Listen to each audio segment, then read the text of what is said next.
And we have some pretty good research that if you engage in certain mindfulness activities for 17 minutes, you can produce permanent changes in the wiring of your brain.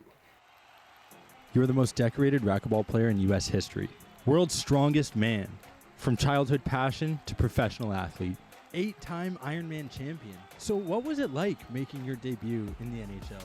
What is your biggest piece of advice for the next generation of athletes?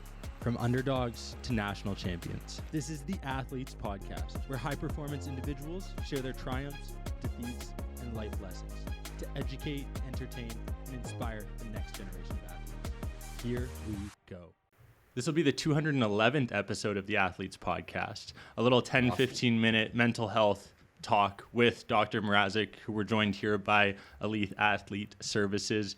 And I wanted to give you the floor, first off, to introduce yourself, share a bit more about Elite Athlete Services, some of the opportunities that we're going to be able to offer moving forward with you folks, and what got you started in the space. Over to you, Doctor. Well, thanks for having me. So I was a wannabe young hockey player who just didn't have the skill set. And so my dreams of making the NHL ended pretty early in my career. But then I've been very blessed to pursue the academic side of things.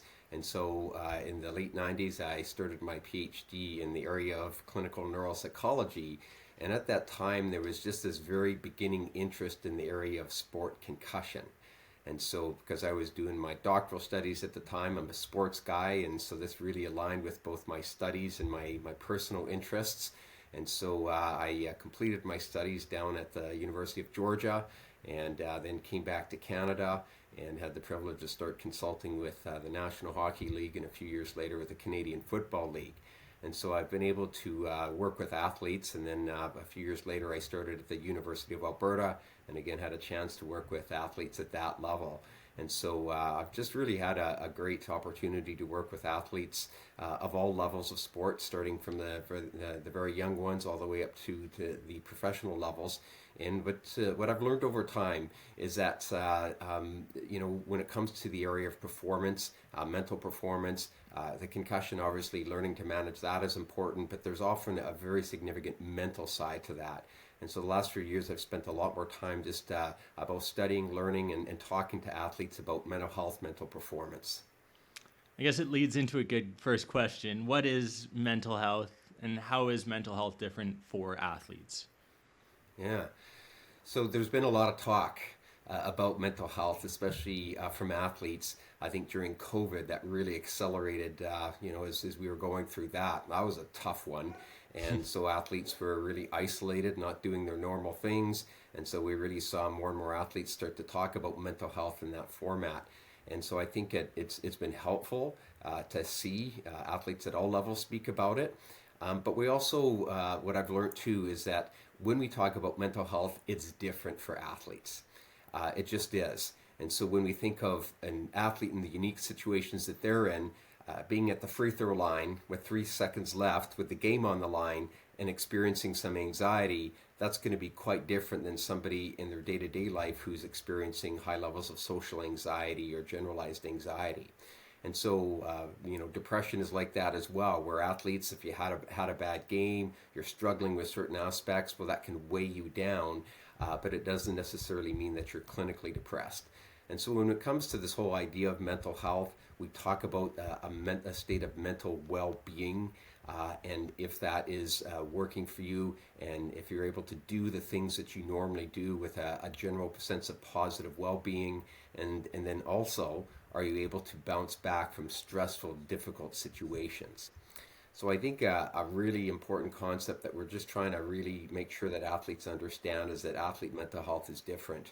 And sometimes I think athletes may just kind of disengage from these conversations because it's not for me, right? I don't struggle with these things. It's not my, I'm stressed out with sports at times, but it's not weighing me down.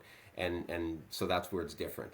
And I think understanding that there are some situations in your personal life where you may be stressed and anxious, and if you have a lot of stuff going on, that can affect you. And some athletes, of course, do struggle with mental health.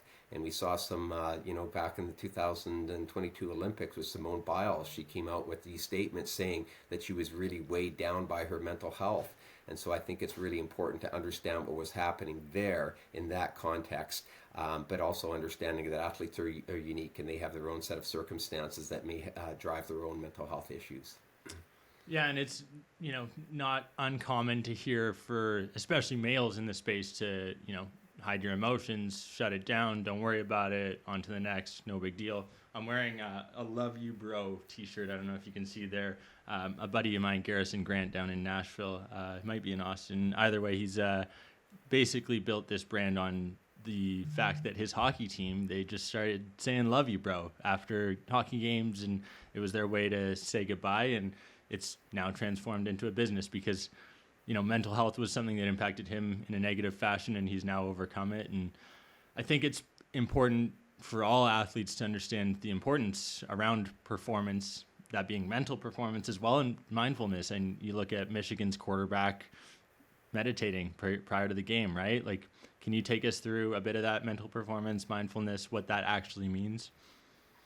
Yeah, it was really interesting to see J.J. McCarthy and his routines that he had embedded even in a championship game, right? And so again, that was kind of interesting. And what we're getting at there is this concept of mindfulness. I think traditionally we thought of it as, if you're a monk living in a remote part of the world in a mountain somewhere, that you engage in these mindfulness practices.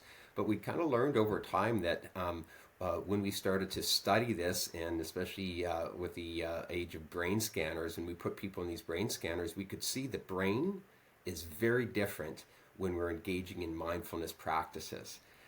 It's quite striking, actually. And well, that's a good thing, because when a brain is well regulated, you're not going to make the same mistakes, or you're not going to have the same cascade of emotions that you would normally deal with. It's just your brain is just better able to stay focused. And so mindfulness has really, I think, become a little more mainstream, where now people are engaging in these regular practices. And what I would tell you is that, in a day and an age where we have a lot of social media, when we have a lot of things that bombard our psyches every second of every day, clearing your thoughts, having a good mindset is harder to do. We just have more distractions. There's more things, more this, more that, all those kind of demands that are on our attention. And so I think that's why, like for most athletes these days, they really understand this, that for them to be in a healthy mental state is really key to good performance, and you have to be proactive now. You can't just let it happen. And the majority of athletes, they have routines where you saw J.J. McCarthy, where he's a few minutes before the game, a few hours before, his mindful state is helping him to be able to focus on what he wants to and not deal with the distractions that he doesn't want to. And so those regular habitual routines are pretty interesting. And I'll throw a number out at you, Dave, which is the number 17. And we have some pretty good research that if you engage in certain mindfulness activities for 17 minutes, you can produce permanent changes in the wiring of your brain. 17 minutes. Think about what you do for 17 minutes in the day. And if you can engage in effective mindfulness practices, that's positively wiring your brain, which I think is pretty cool. Okay, so if I take in my 17 minutes of mindfulness, which I'm happy to incorporate, I scroll for many more than 17 minutes per day, absolutely, and I definitely am going to introduce this. But what should I be doing? What is my protocol if I was to take that into a 3-5 step process for you before we dive into our final point here on this quick talk? Yeah, well, there's a lot of ways to practice mindfulness, and so I'm not trying to endorse any specific way, but the process that we're getting at is really where you're focusing on what we call interoception, which is what's going on inside your body, and moving away from exteroception, which is the things that normally distract you, the ding of your phone, noises, all that stuff. And when people start to mindfully practice, they call it the third eye, which is almost this force behind your forehead where you're focusing. And you're focusing all your energy on being in your body in this present moment, and thoughts that come into your mind, things that you're supposed to do or worries, you address them and you say, I hear that, but I'm going to be present in my body. And so it's really this mental space where you're not attending to things that are outside the inside of your mind, and really focusing on being very awake and alive and present in your mindset. So it's hard. It sounds like you're doing some of that, and like 17 minutes. If anybody ever just sits down and says, "Well, I'm going to do this for 17 minutes," I would bet you're not going to be able to do it. It's hard to keep your mind off what you normally are thinking about during the day. This conversation will be less than 17 minutes. I highly encourage everyone after this, listening to this podcast, that they turn their phone off, put a timer on for 17, see if you can keep your eyes closed for 17 minutes. That on its own, in complete silence, will mess some people up. Guaranteed, 100%. Tag us, let us know, Elite Athlete Services. I think the final point that we should end on here, Dr. Mrazik, here on this little teaser episode is around building self-confidence in athletes. Obviously, this is a hot topic as well. You're an expert in the field. How should athletes be building that self-confidence? Yeah, and confidence is, I think every athlete, especially as they're starting out in their sport, deals with confidence issues. And even at the top levels of sport, we talk about slumps, we talk about being in a bad mindset. Confidence is one of those things. And I think some of the things that are really important to understand with confidence, it's not a switch that you just turn on. It's not something that you can just tell yourself, look yourself in the mirror and say, I'm confident. I mean, some of that can be a little bit helpful. It's really building practices that help with a more confident mindset. And so some of the things that we really want to emphasize is, how do you deal with a negative event? Say you just screwed up, you made a bad pass, you got scored on, you played bad defense. That can affect your confidence, that can affect how you're functioning. So how are you clearing your mind? How are you taking that negative energy and moving it in a different direction? You can't lie to yourself. You can't say it's okay, because it's not. So how do you switch that negative energy, that negative emotion, into something more positive? Well, that takes work. Like building, going to the gym. It takes work. It takes practice. It takes the right type of practice. It takes simulating that in different environments. And the more you do that, the more you find you're able to clear your mindset. The more you're able to build a more positive, outlook on that. The other thing that's interesting that I'll say is that when athletes are confident, they're more likely to take risks. When you're not confident, when you're struggling, you're less likely to take risk. And so it means the range of activities that you normally do have shrunk. And that's never a good way to become, to play at your level. And so, again, we want to think of that as, for the athlete, is to say, well, okay, how am I taking a risk in a practice when I'm feeling bad? How am I playing with an edge that allowed me to do what I normally do? It's kind of interesting, but we have to break that mindset down, because when we start to think of how a player is not doing what they normally do, it's usually because they're not taking risks, they're scared to make a mistake, and their mind is shifted on that as opposed to normally what they do to play with an edge. So there's a lot to building a confident athlete. There's a lot to it, and again, you're going to have successes and failures and everything. But again, the process is, it's a building plan. That plan that you went through sounds excellent. We'll have to dive deeper into this plan in more detail when we sit down for the full-length episode, where we bring you and the Elite Athlete Services team on. But this is in lieu of Mental Health Month awareness, making sure that athletes are aware there are services out there like Elite Athlete Services available, whether it's listening to the Athletes podcast on a weekly basis or searching out individuals like Dr. Mrazik and others in the space. Please don't hesitate to do so. Your mind is a muscle, just like working out your biceps, your triceps, your legs, and your calves.